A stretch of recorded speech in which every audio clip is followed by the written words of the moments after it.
Hello and welcome to Tuesday's programme. I'm Victoria Davis. And I'm John T. Messer. Coming up tonight between now and 6:30. Good evening. There are claims tonight that the government has neglected Torbay.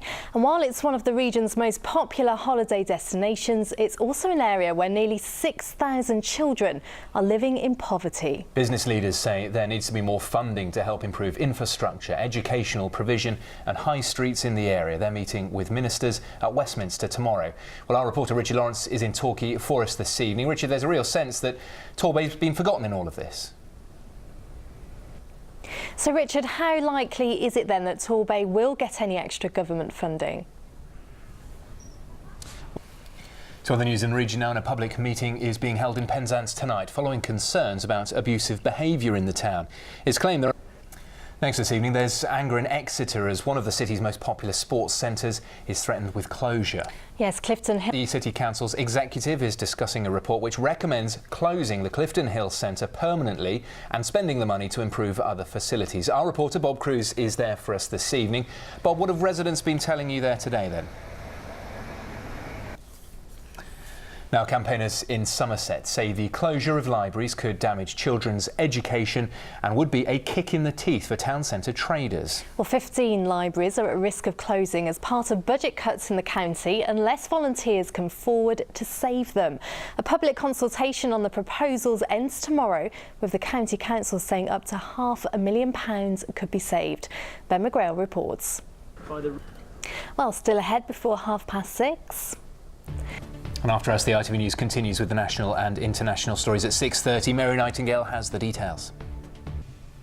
Now, next tonight, how electronic collars, lasers and even robots could help transform the dairy industry. In the West Country alone, there are more than 1,400 dairy farmers, but it is a number that's been in decline in recent years. Our reporter, Danny Crawshaw, has been to see if this new technology could change our farmers' fortunes. Now, childhood obesity in the southwest has reached epidemic proportions, with a fifth of children starting primary school now classed as obese. That figure gets higher as children get older as well. By the time they leave primary school, nearly a third of 10 and 11-year-olds are deemed to be too fat. But solving the problem is no easy task.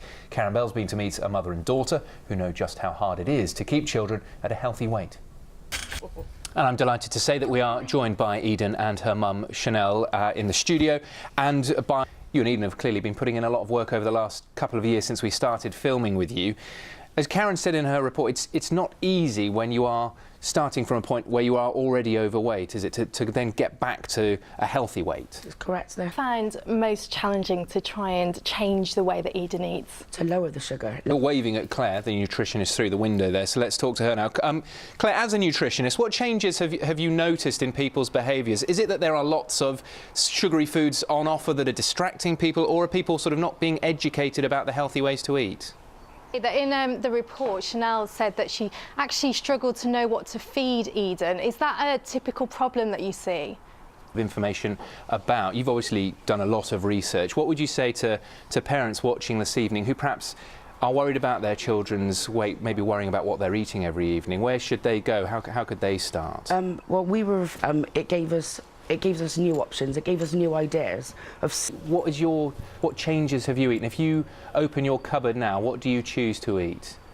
And I've seen you've got a trampoline as well, so that must be pretty good to be bouncing up and down on. Yes.